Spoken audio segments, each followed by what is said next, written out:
381페이지요.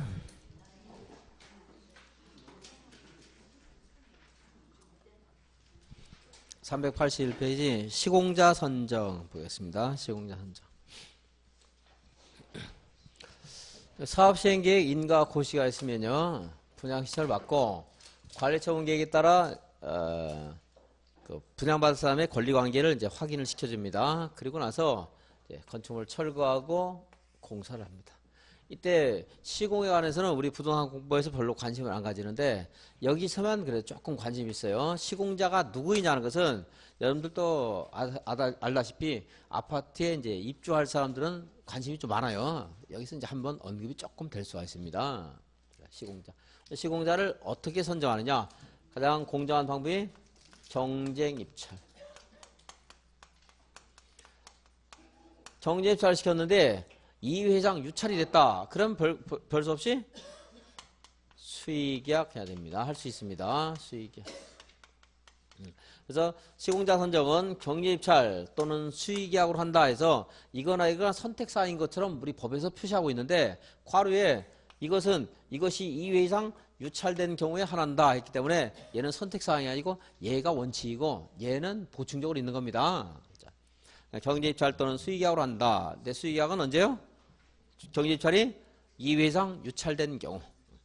근데 경쟁입찰을 시켜도 이거는 상대방들 원하는 사람이 많을 때 경쟁입찰인데 그렇지 않은 경우 경쟁입찰을 시켜도 별로 많은 건설회사가 오지 않을 수 있는 것들. 규모가 클 때 작을 때. 규모가 작을 때. 작을 때는 경쟁입찰하지 않고 바로 수의계약 등의 방법으로 할 수도 있습니다. 우리 도시정비법에서는 조합원수를요. 조합원수 100명을 가지고 크다, 작다 이렇게 나눌 때가 많습니다. 몇 명이요? 100명. 그래서요.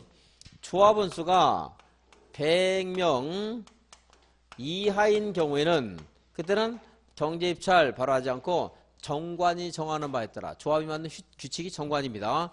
정관이 정하는 바에 따라 정할 수가 있습니다. 시공자를. 그러니까 정관에서 뭐 수의계약 방법으로 이제 할 수 있도록 한다든가 하는 것 할 수 있고 또 규모가 작다고 볼 수 있는 건 조합이 사업할 때 아니면 토지 등 소유자가 사업할 때. 토지 등 소유자가 사업할 때. 토지 등 소유자는 몇 명이 할 때 미만할 때 토지 등 소유자가 사업할 수 있다고 했어요? 20명이 미만이죠? 그래서 이 토지 등 소유자 사업하면 규모가 좀 작을 가능성이 좀 많네요. 그때도 마찬가지 예처럼 이제 조합을 만들면 규칙이 정관이고 이 사람들 동업자들이 만든 규칙은 규약 그럽니다. 정관이나 규약이 정하는 바에 따라 하면 돼요. 그래서 여기는 토지 등 소유자는요. 규약이 정하는 바에 따라 시공자를 이제 선정을 하면 됩니다. 몇 명이 할 때? 100명. 그리고 또 토지 등 소유자가 사업을 할 때. 무슨 사업에서요? 무슨 사업에서 얘가 할 수 있죠? 재개발 사업, 재개발 사업. 이렇게 하고 다음 이제 하나 더 시공자 선정 관련 내용 하나 더.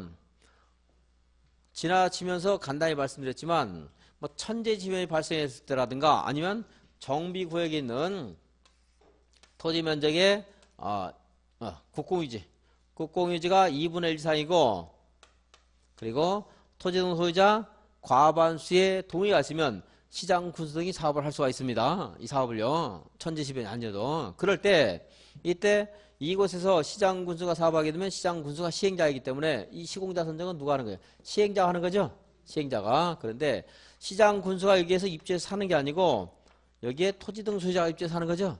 그래서 이 시장 군수의 그런 업무 진행과 관련해서 이걸 원활하게 하기 위해서 주민대표회의를 둬야 됐대.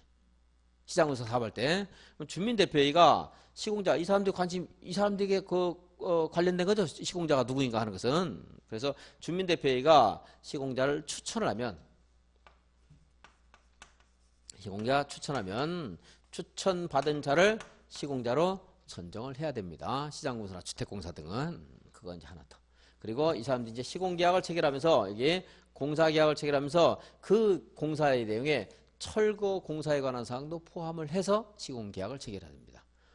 공사를 건축을 건축하는 것 따로 철거하는 것 따로 하면 어쨌든 뭐 비용이 이중적으로 지출되는 것들이 좀 있겠죠. 그래서 시공계약을 체결할 때는 무엇을 포함시켜야 돼요? 철거 공사에 관한 계약을 포함시켜야 된다. 여기까지 보시면 되겠고 이제 381페이지 시공자 선정. 조합은 조합설립 인가를 받고 총회에서 경제입찰이나 수의계약의 방법으로 시공자를 선정해야 된다. 그런데 수의계약은 실질적으로는 선택사항이 아니고 경제입찰이 2회 이상 유찰된 경우. 조합원이 몇 명? 100명 이하일 때는 정관에 정하는 바에 따라 선정할 수 있고, 또 그 밑에 토지 등 소유자가 사업을 할 때, 재개발 사업을 할 때는 규약이 정하는 바에 따라 사업 시행 인가를 받은 후 시공자를 선정해야 된다. 다음 페이지. 시장군수의 시공자 선정. 동그라미 3번. 시장군수가 시공자를 선정할 때는요, 또 뭐 경제입찰 수익이 하는 말인데 그 무시하시고, 동그라미 5번. 주민대표이나 토지 등 소유자 전체회의가 시공자를 추천한 경우에 사업 시행자는 추천받은 자를 시공자로 선정해야 된다. 시장군수 등 주택공사나 시장군수 같은 경우. 동그라미 6번. 사업 시행자는 시공자와 공사에 관한 계약을 체결할 때는 철거 공사에 관한 사항도 포함시켜야 된다. 그죠? 그다음에 383페이지 조합 설립 추진위원회.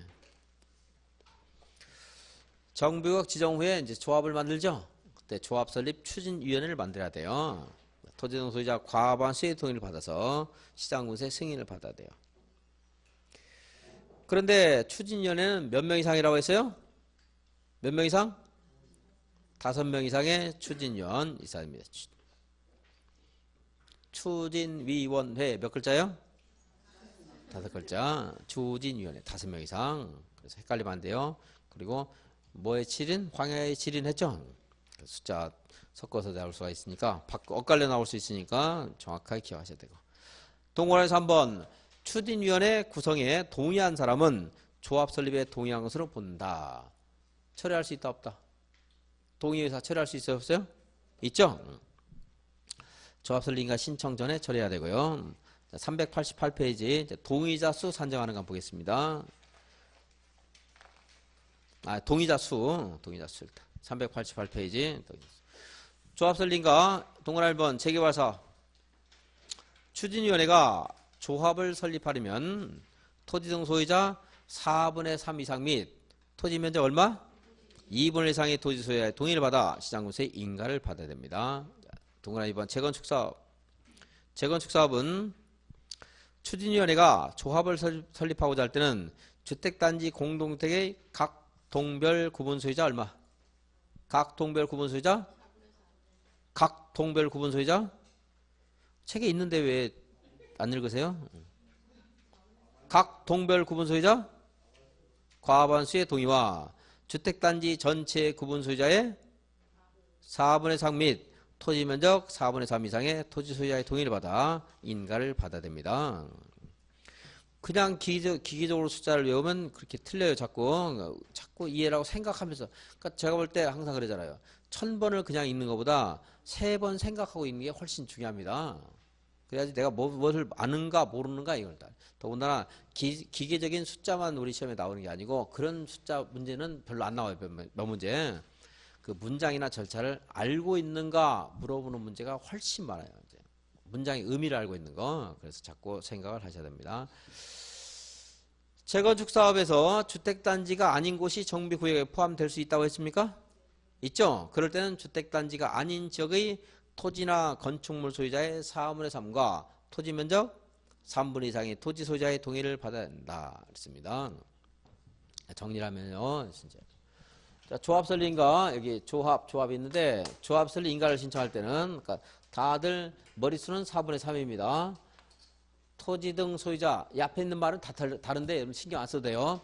토지 등 소유자 4분의 3과 이 찬성한 사람이 가지고 있는 토지 면적이 전체 토지 면적의 2분의 1 이상 돼야 된단 말이고, 재건축 사업은요 주택단지 안에서 먼저 볼게요. 주택단지 안에서는 전체 구분 소유자 4분의 3과 그리고 그들이 가지고 있는 토지 면적이 4분의 3 이상이 돼야 되고, 각 동 만약에 3개 동이 있다 그럼 각 동별로 과반수의 동의가 있어야 돼요. 각 동별 과반수의 동의도 있어야 된다. 그리고 주택단지 밖이 포함될 수 있다고 했죠. 주택단지 밖이 여기 들어가는데요. 여기에는 토지 또는 건축물 소유자 4분의 3과 전체 찬성한 사람이 가지고 있는 토지 면적이 전체 3분의 2 이상이 돼야 됩니다. 어쨌든 여기는 다 이 앞에 있는 말들이 약간씩 표현이 다르지만 머릿수 4분의 3 다 똑같고요. 뒤에는 면적입니다. 1, 2분의 1, 2, 3분의 3, 4분의 3의 동의가 필요합니다. 각 동별 과반수의 동의도 필요합니다. 만약에 주택단지가 이렇게 4개 동이 있는 걸로 한번 가정해 보겠습니다. 각각 100세대가 거주하고 있어요. 100세대가. 그러면은 전체 4분의 3 찬성이 필요해요. 그래서 전체 4분의 3이니까 400세대니까 300세대 찬성이 필요해요. 300세대. 각 동별로도 얼마의 찬성이 필요해요? 과반수. 그러니까 각 동별로도 51명 이상의 찬성이 있어야 됩니다. 만약에 여기에 90명, 80명, 80명, 그리고 50명 찬성했습니다. 300 되나? 160, 270 되죠? 320이죠? 그럼 이제 300세대가 되는데 얘를 포함해서 사업 못해요. 얘가 뭐가 돼? 각 동별 구분수자 얼마 안 됐어요? 과반수가 안 됐죠? 그럼 여기는 포함시켜 여기 안에서만 해야 돼. 하더라도. 그게 각 동별 구분수자 과반수와 전체의 4분의 3, 4분의 3. 물론 이때 찬성한 사람들이 가지고 있는 전용 면적이 전체 전용 면적의 4분의 3 이상이 돼야 돼요. 아파트 평수 넓은 사람들이 반대하면 4분의 3 안 될 수도 있습니다. 혹시 그것까지 이제 갖춰서 해야 됩니다.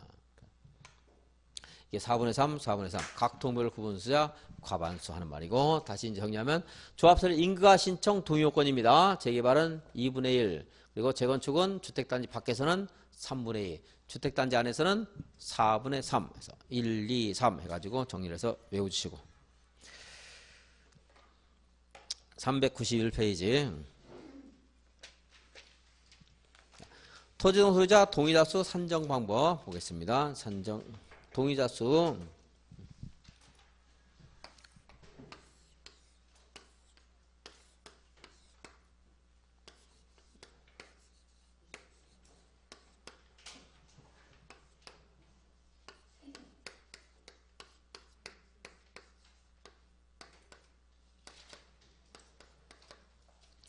여기요. 면적 넓은 토지 가진 사람도 동의자수 산정할 때 1명. 여러 필지 가진 사람도 1명. 그리고 여기는요. 재개발 사업에서는 여기는 2명입니다. 토지동 소유자가. CT. 건축물 소유자 1명. 그리고 토지 소유자 1명. 여기는 토지를 만약에 이 와이프가 공유하고 있다. 이럴 때는 이 사람은 공유하는 사람을 대표하는 사람 1명, 1명. 혹시 이렇게 여기에 EF니까 소나타 그럴까? SON이 토지를 공유하고 있고요. 그리고 ATA가 만약에 지상권자입니다. 지상권 공유하고 있어요. 그럼 이게 몇 명이냐 하면 일단 지상권 공유한 사람 대표하는 사람 1명 나와야 되고요. 토지를 공유한 사람 1명이 나와서 결국 이 두 사람을 대표하는 사람 1명이에요. 제가 장난하다가 EF 소나타에서 헷갈리게 만드는데 이게 G, H 이렇게 G는 토지 소유자, H는 지상권자 하겠습니다. 자, 이 F는 토지를 공유하고 있죠. 한 명이 한 명 토지를 나눠 가지고 있는 거예요. 우리가 소박하게 말하면 G와 H도 토지에 대한 권리를 나눠 가지고 있죠. 소유권과 지상권으로 이 사람 한 명인데 이 사람 2명 쳐줄 수 없어요. 그래서 만약에 토지 소유자와 지상권자가 있다면 소유자와 지상권자를 대표하는 사람 1명만 여기서 이제 토지 소유자로 간주합니다. 뭐 공유할 때는 이제 구분 소유자, 구분 건축물의 구분 소유자는 각각 별개로 이제 산정을 하고요. 그래서 391페이지 주거환경 개선 사업과 재개발 사업의 경우에는 다음의 기준에 따를 것. 가. 한 필의 토지나 하나의 건축물이 수인 공유일 때 수인을 대표하는 한 사람을 토지동 소유자로 산정. 나. 토지의 지상권이 설정되어 있는 경우에는 토지 소유자와 지상권자를 대표하는 한 명을 토지동 소유자로 산정할 것. 한 명이 다수 필지 토지나 다수의 건축물을 소유하고 있어도 필지나 건축물의 수에 관계없이 토지동 소유자를 한 명으로 산정할 것. 이게 계산하면. 그럼 토지동 소유자 몇 명인가 한번 볼까요? 여기? 한 명, 2명, C와 D 그랬죠? 3명, 4명, 5명, 여기 6명 이렇게 되겠네요. 무슨 사업에서? 재개발 사업 또는 주거환경 개선 사업. 여기도 동의자 수는 해야 되니까 주거환경 개선 사업에 있어서. 재건축 사업에서 여기 몇 명이에요? 토지동 소유자가? 한 명도 없네요. 보니까. 아니고. 다 가지고 있어야 한 명이에요. C와 D는 얘는 건축물 소유자, 얘는 토지 소유자 그랬죠? 한 명도 없네요. 건축물 및 부속 토지까지 가져야 토지등 소유자입니다. 재건축 사업은. 393페이지 조합의 법인격. 법인격은 조합은 법인으로 한다 해서 뭘 해야 성립해요? 등기하는 때 성립한다 그랬고요. 다음 페이지 8번 조합원 자격. 조합원 자격. 정비사업의 조합원은 누가 조합원이라고요? 토지 등 소유자. 토지 등 소유자. 근데 재건축 사업은 모든 토지 등 소유자가 아니고 누구만요? 등기한 사람. 동의한 사람. 재건축 사업에 동의한 자만 토지 등 소유자입니다. 그래서 동의 안 한 사람은 그럼 어떻게 해야 돼 이제? 거기 계속 살아요? 철거하고 매도 청구의 대상이 됩니다. 매도 청구.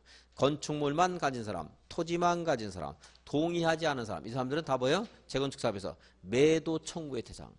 개선 사업과 재개발 사업은 필요한 토지는 경우에 따라 수용할 수 있습니다. 수용. 재건축 사업은 수용하는 것이 아니에요, 원래.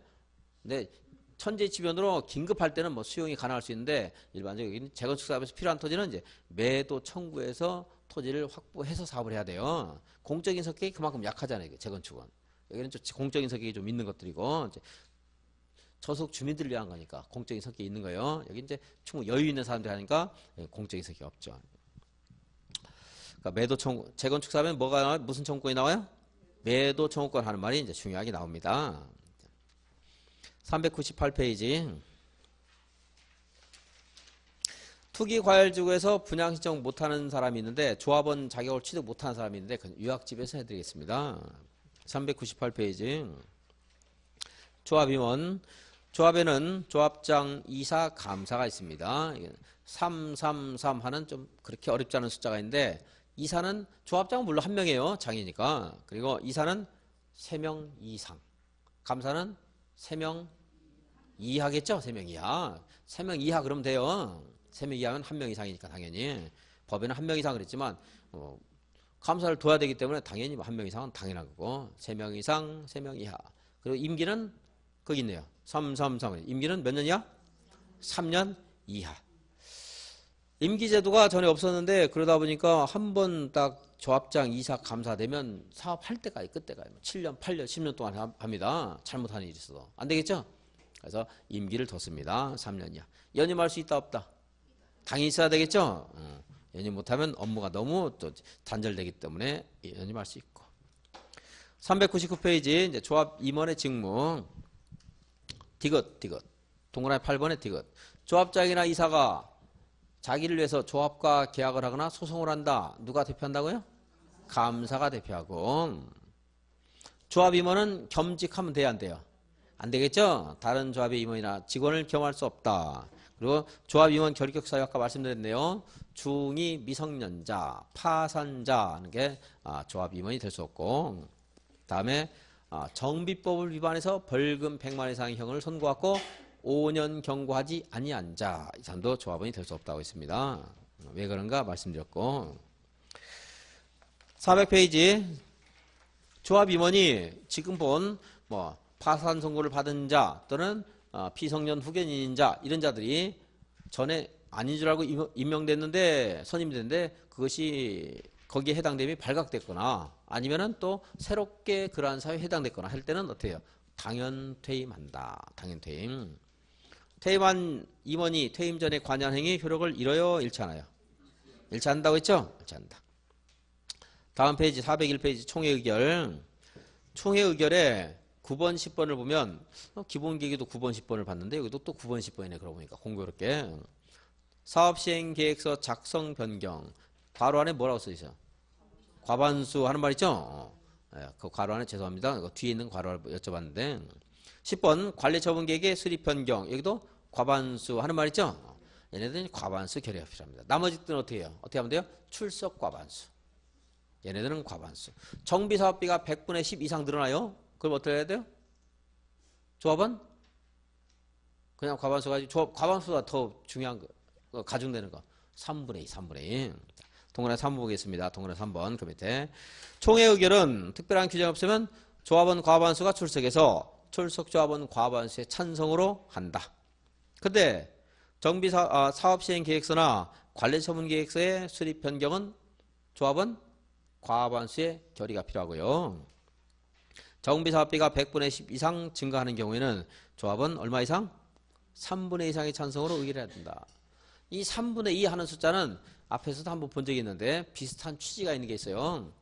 환지 방식의 도시개발 계획을 수립할 때는 환지 토지부담, 평균 토지부담률이 50을 초과하면 안 됩니다. 지정권자가 인정할 때는 60까지 할 수 있어요. 토지 소유자 3분의 2 이상이 동의하면 60을 추가할 수도 있어요. 많이 써도 땅만 좋게 만들어달라 이거죠.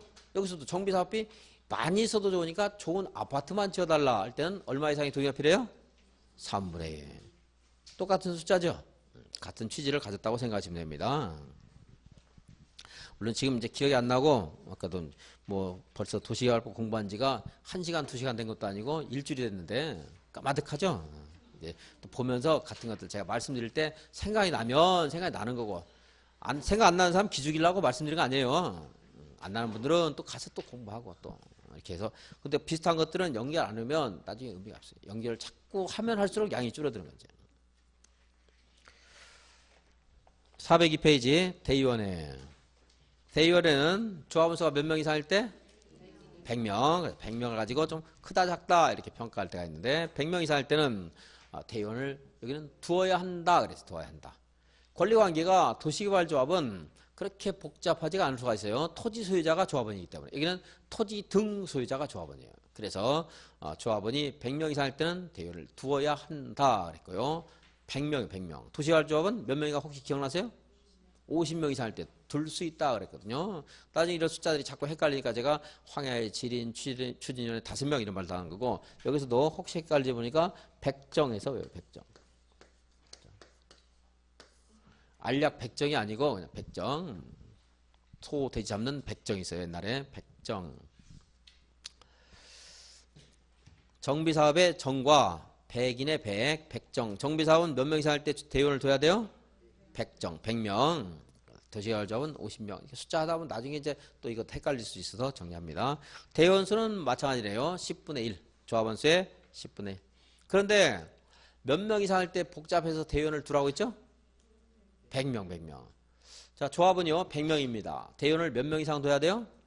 10명 이상. 조합원이 500명이에요. 몇 명 이상 둬야 돼요? 50명. 조합원이 5,000명입니다. 그럼 500명이면 너무 많죠? 그래서 100명 이상이기만 하면 돼요. 읽어볼게요. 대의원은 조합원의 10분의 1 이상으로 구성하는데 조합원의 10분의 1이 100명을 넘는 경우에는 조합원의 10분의 1 범위에서 100명 이상이기만 하면 돼요. 100명 이상으로 할 수 있다. 대의원 자격, 조합장이 아닌 임원은 대의원이 될 수 있다 없다? 없다 그랬죠? 조합장은 대의원이 될 수 있네요. 그렇죠? 조합장은 대의원이 될 수 있습니다. 대의원회가 대행할 수 없는 사항이 도시개발법은 몇 개 안 되는데 여기는 뭐 너무 많아요. 어려우니까 패스. 도시개발조합에서 공부한 거 기억해 주시면 되고 404페이지 주민대표회의 아까 봤던 거네요. 말씀드린 거. 주민대표회의 시장군수나 주택공사 등이 사업을 할 때가 있었죠. 그럴 때는 사업 수행을 원활하게 하기 위해서 주민대표회의를 둬야 되는데 주민대표회의는 중요한 일 하는 게 하나 있었죠. 뭘 추천해요? 뭘 추천합니까? 시공자를 추천한다고 했죠. 시공자 추천. 그리고 동그라미 2번 볼게요. 동그라미 2번. 위원장을 포함해서 몇 명 이상 몇 명이야? 5명 이상 25명 이하로 구성한다. 5명 이상 25명 이하 주민대표회의. 5명 이상인 것은 추진위원회와 같네요. 그렇죠? 거기서 5명 이상 그랬죠. 과반수 동의와 시장군수 승인도 추진위원회와 같네요. 과반수 동의, 시장군수 승인 같고. 여기 있는데 추진위원회는 몇 명 이하 하는 말이 없었죠? 주민대표인은 25명 이하. 25명. 그다음에 사업시행계획서 408페이지 사업시행계획서 보겠습니다. 사업시행계획서.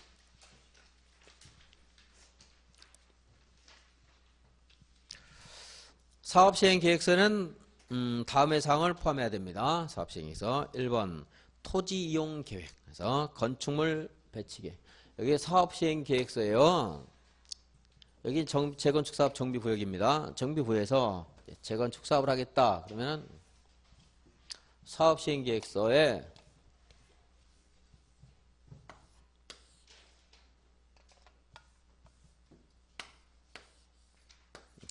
여기서 하기로 한 거죠. 이제 전에 있었던 건축물보다는 좀 크게 지어야 되겠네요.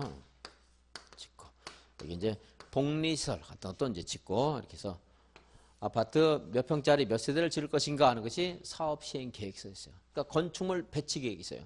몇 평대 아파트를 어디다 둘 것인가, 그리고 상가 건물은 어디에 둘 것인가 하는 건축물 배치 계획. 그리고 여기에 있는 기존의 건축물 철거해야 되죠. 뭐 철거 계획이라든가 또는 사업을 하는 과정에서 당장 철거 못하면 여기 이제 사람들이 이주를 하게 돼요. 이제 이주를 하게 되면 빈집도 있겠죠. 빈집에 있어서 뭐 범죄 예방 대책이라든가 이거 철거하거나 새로 지을 때 시끄럽고 먼지 날 수 있고, 그래서 교육 환경 보호 대책 같은 것들, 여기에 살던 사람 어디에 이주시킬 것인가 하는 이주 대책하는 것들이 어디에 있어요? 사업 시행 계획서에 있습니다. 그래서 이렇게 만들어진 주택을요,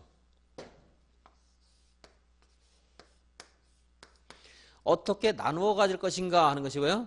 관리처분 계획. 여기에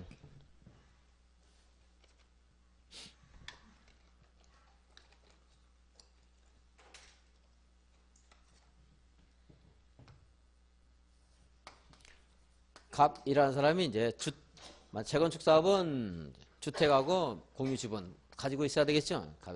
이 사람이 토지 등 소유자입니다. 그럼 이 사람이 이제 사업시행계획서 인가 고시가 있으면 분양신청을 할 자격이 있어요. 이제 분양신청을 해서 이 사람이 이제 다 여기에 뭐 입주하는 걸로 결정됐다고 치겠습니다. 이렇게 새롭게 이제 입주를 할 수 있겠죠. 이제 계약 체결해서.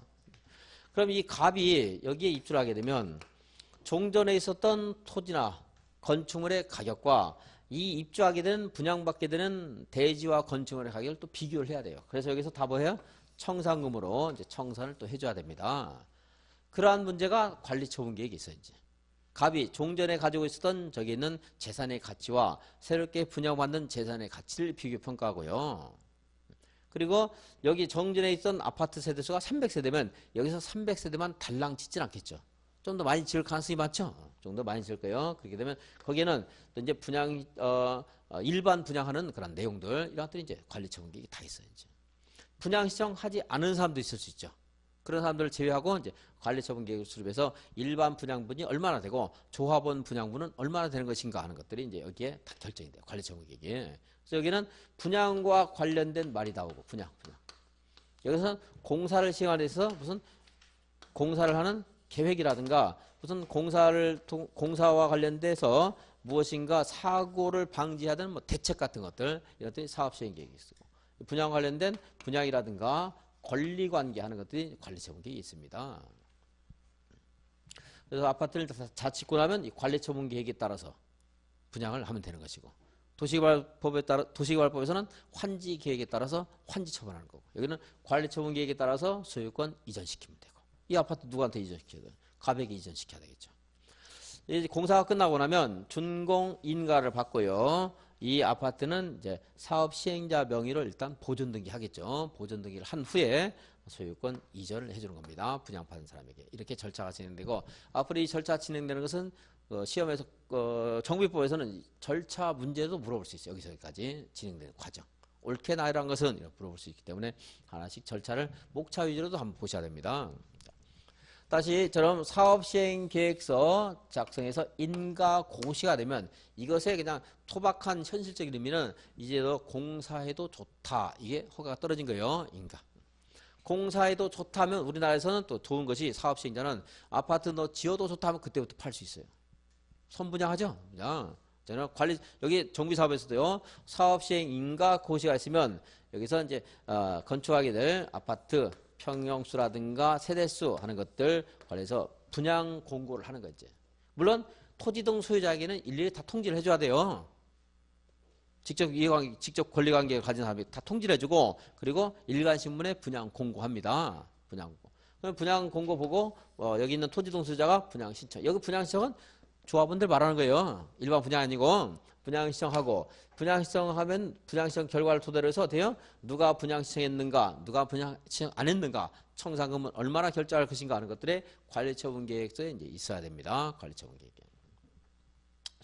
그래서 이제 관리처분 계획에는 그래서 갑이 가지고 있었던 저기 종전 토지나 종전 토지 그리고 종전 건축물 이것의 사업 시행 인가 고시가 있은 날 기준으로 한 가격이 있는데 무슨 기준으로 한 가격 그렇지 않아도 이것도 어려운데 무슨 기준일 아주 중요한 거 말고는 안 하겠습니다. 저는 그래서 종전 토지나 건축물의 가격 그리고 이거 있죠. 이거 분양받는 거 분양받게 되는 분양 대지 그리고 건축물의 가격 이것도 관리처분 계획이 있어야 됩니다. 그래서 이걸 가지고 나중에 청사를 해야 되기 때문에 이거는 가격을 아직 확정을 못 치고 아직 지어진 게 아니기 때문에 이걸 여기는 추산에 가는데 이 표는 뭐 여러분들 기억을 못해도 좋아요. 어쨌든 이 취지만 여러분들이 자꾸 이해를 하시면 되는 겁니다. 전체적으로. 자, 종전 토지나 건축물의 가격과 분양받게 되는 대지나 건축물의 그런 가치 이것이 평가가 돼 있어야 돼요. 그럼 갑이라는 사람은 전에 저 정비구역에 소유권만 있겠어요? 소유권 아닌 권리도 있을 수가 있죠. 그렇죠? 소유권 외의 권리도 여기에 또 평가를 해줘야 돼요. 소유권 외의 권리. 저 정비구역에는 세입자도 있을 수 있죠. 세입자의 그러한 그 권리도 여기서 평가를 해줘야 돼요. 보상해야 될 권리, 세입자의 권리. 그리고 이제 이 조합원들이 분양한 그 나머지 일반 분양분이라든가 또는 임대주택이라든가 하는 것들 있습니다. 자 보시면요, 우리가 저 환지할 때요, 환지로 정해주고 환지가 아닌 모든 땅을 뭐라고 했죠? 혹시 기억나세요? 환지로 정하지 않고 일정한 목적으로 해서 보류하고 있다 해서 뭐라고요? 보류지. 여기서도 자, 여기서 조합원들에게 분양하지 않은 일반 분양분이나 임대주택도 조합원에게 분양하는 거 아니에요. 그러니까 조합원에게 주지 않는 모든 것을 보류하고 있다 이렇게 말할 수 있죠. 근데 보류 건축물과 보류지 이렇게 말하면 중복되기 때문에 그냥 도시개발법에 그런 그 용어를 그대로 갖다 써서 이것들 보류지 이렇게 말해요. 보류지. 일반 분양분이나 임대주택 같은 것들을 뭐라고요? 보류지. 보류지에 대한 명세도 환지계획에서도 보류지 명세가 있어야 되죠. 여기도 보류지 명세가 이제 있어야 돼요. 어디에? 관리처분 계획에. 분양 관련된 내용과 그리고 이제 분양 외의 권리관계에 관한 것들 이것이 어디에 있습니까? 관리처분 계획에 있다 하는 거 보시고. 먼저 정비사업비 보겠습니다. 사업시행계획서 1번. 그래서 그냥 읽어가지고는 외워지는 게 아니기 때문에 그렇게 취지를 좀 짐작하면서 한번 봐주시고요. 건축물 배치계획, 기반시설이나 이용시설 설치계획, 놀마작, 도로, 공원 같은 거 어디에 설치할 것인가, 놀이터는 어디에 설치할 것인가, 주민 이주대책, 세입자 이주대책, 그리고 이제 건축물 비워두게 되면 뭔가 범죄 발생 가능성도 좀 높아지겠죠. 그래서 폐쇄로 텔레비전 설치 등 범죄 예방 대책. 11번 소음이나 먼지 발생할 수 있죠.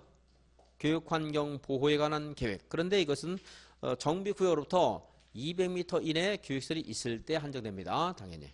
그래서 사업시행계획서를 작성해서 시장 군수 등에게 제출하죠. 인가받으려면. 그때 시장 군수 등이 이거를 인가해 주기 전에 교육시설이 정비구역으로부터 200m 이내에 있을 때는 이거 인가하기 전에 교육장 등과 협의해야 돼요. 여기서 재건축 사업하게 되는데 학교 학생들 공부하는데 방해가 없겠습니까? 협의해가지고 인가해 주는 겁니다. 이런 각종 뒤에 보면은 사업시행계획서에는 뒤에 공통적인 단어가 계획, 대책 하는 말 있죠? 그러니까 계획이나 대책 또 이것도 역시 시험에 내면 여기는 완벽하게 외울 것을 요구하는 문제가 나오기도 해요. 근데 그런 것들은 뭐 틀리는 거고 어차피.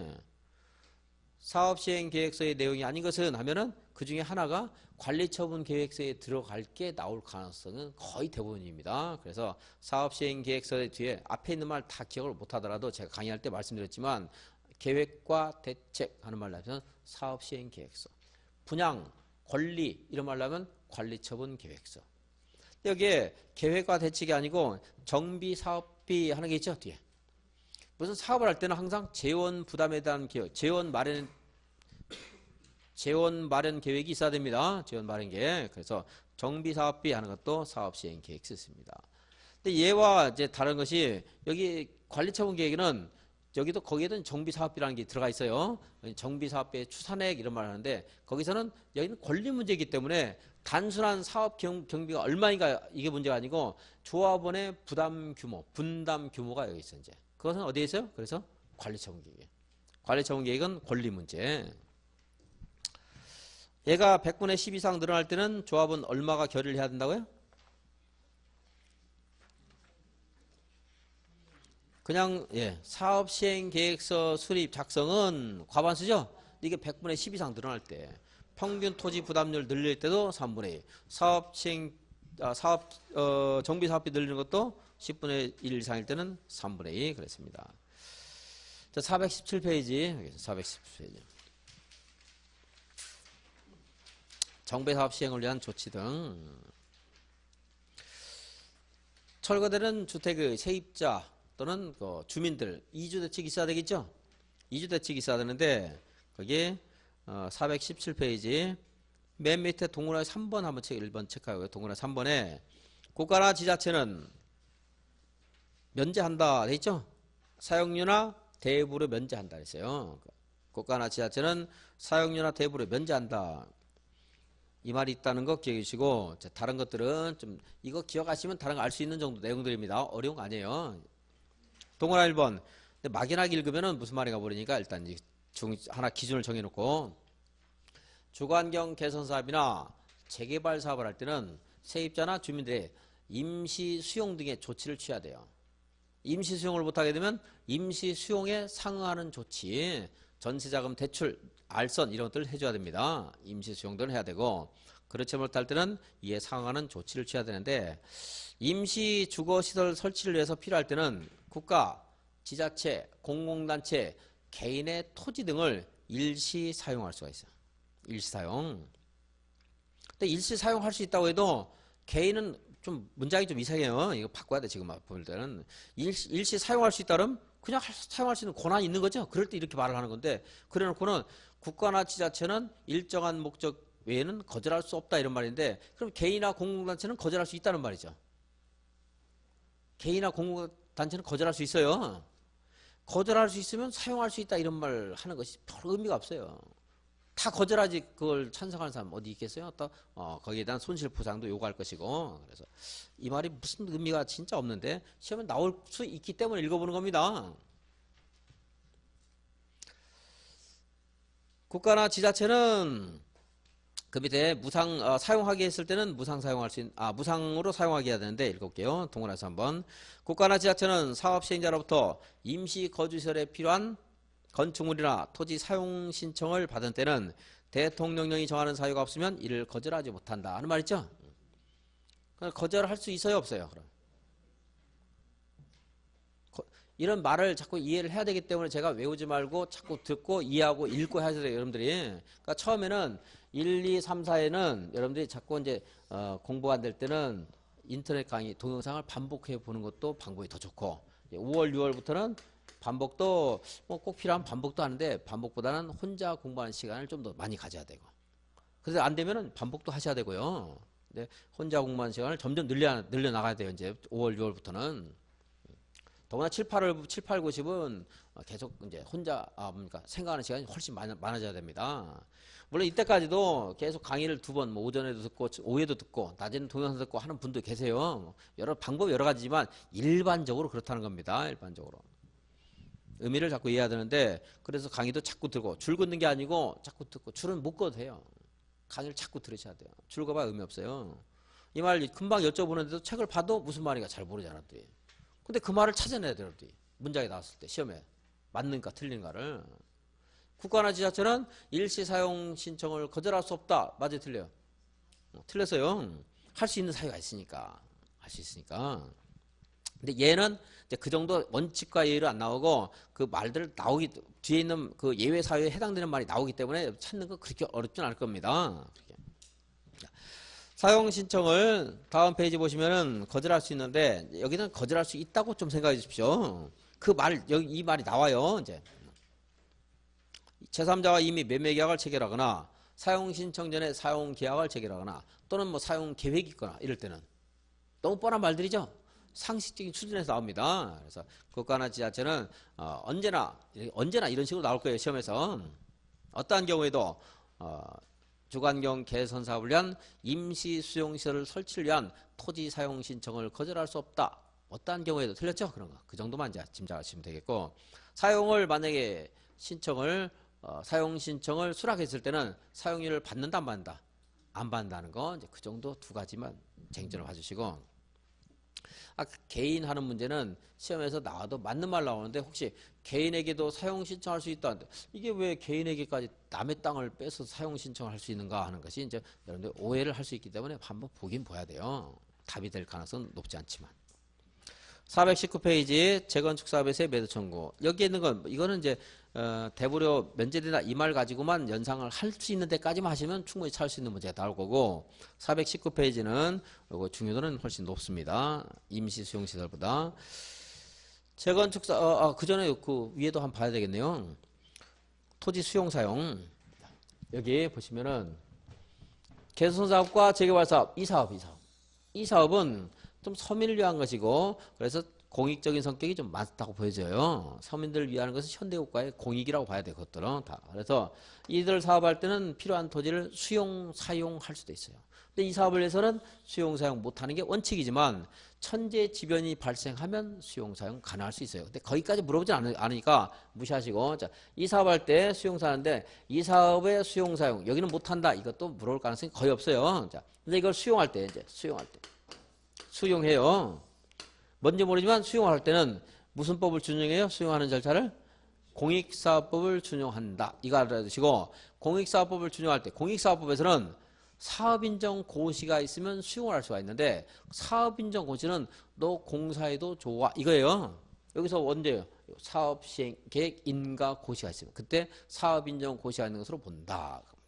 얘하고 다른 거 하나가 있는데 도시개발법에서는 실시계획 인가 고시가 있을 때 사업인정 고시가 있는 것으로 보는 것이 아니고 수용 대상인 토지의 세부 목록을 고시하면 사업인정 고시가 있는 것으로 본다 해서 걔만 하나 삐딱한 게 있어서 걔가 중요도는 좀 높아요. 그래서 다른 데서는 다 공사에도 좋아하면 수용할 수 있어요.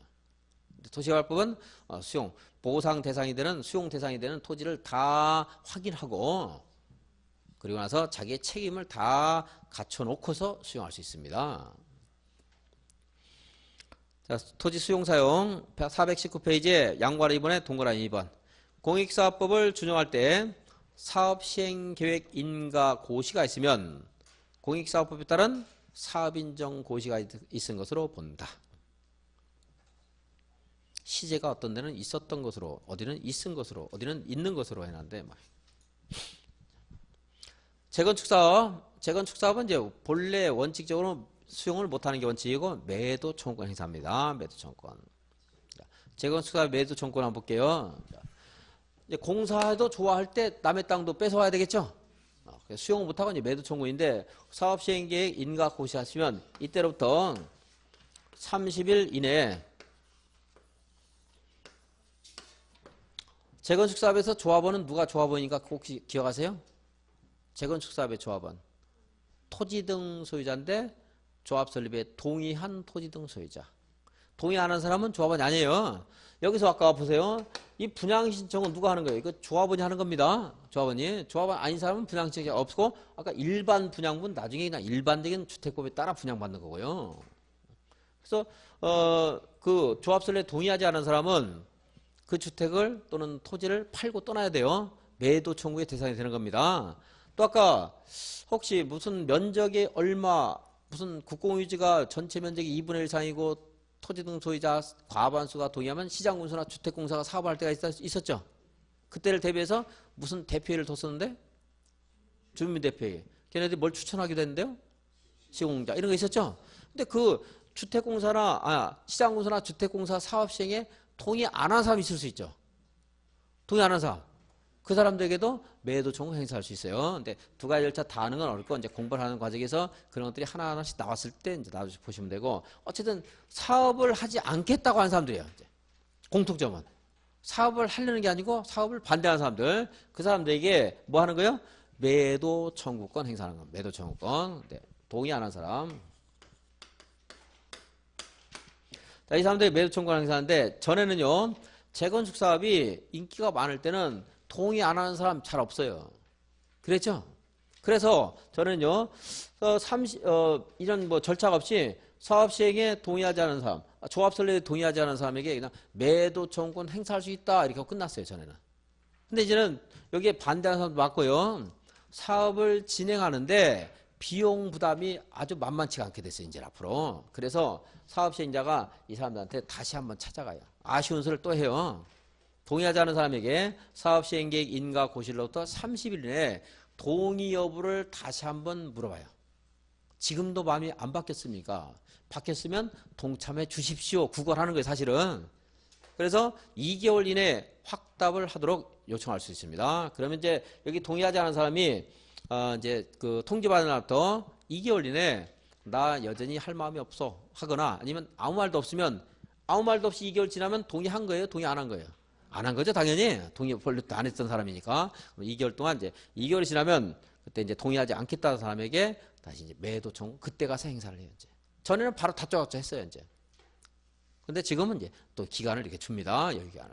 그리고 이제 2개월 지나서 확답을 안 하면, 동의를 안 하면 그때로부터 2개월 이내 매도 청구권을 행사합니다. 419페이지.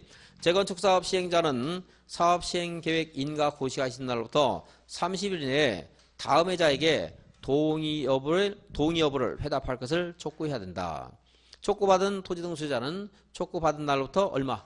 2개월 이내에 확답, 회답해야 된다. 그게 회답 기간만 보게, 회답 기간. 다 치지 마시고 줄. 다 그으면 어렵잖아요. 미리 말씀 안 드려서 죄송합니다. 미리 말을 해야 되는데 맨날 이렇게 까먹네, 나도. 얼마 이내에 회답해야 돼요? 2개월. 1번과 2번은 동의하지 아니한 자예요. 조합 설립에 동의하지 않은 자, 시장 부수 등의 지정에 동의하지 않은 자, 공통점 업자 동의 안 한 사람들, 사업을 할 생각이 없는 사람들 이렇게 생각하시면 편해요. 그냥 외우지 말고. 그 다음 페이지. 매도 청구. 그러니까 2개월 이내에 동의 여부를 회답을 해야 되겠죠. 근데 그 기간이 만료되면 그때로부터 2개월 이내에 이제 매도 청구할 수 있는데 거기 2개월은 헷갈리니까 보지 마시고 그냥 회답 기간만 2개월 보세요. 둘 다 보면 나중에 헷갈려서 몰라요. 무슨 말인지. 어디가 어딘지. 그러니까 회답 기간만 2개월 줍니다. 그런데 동의하지 않은 사람에게 매도 청구 행사를 치죠. 여기서 같이 이제 매도 청구 행사를 해요. 무료하고 있다. 누구한테? 건축물만 가진 사람. 또 누구요? 토지만 가진 사람. 그래서 매도 청구 대상은 세 사람이 됐습니다. 자, 세 번째 줄. 두 번째 줄. 동의하지 않겠다고 회답한 토지 등 소유자와 건축물 또는 토지만 소유한 자에게 매도를 할 것을 청구할 수 있다. 10분 쉬었다 계속해서 보겠습니다.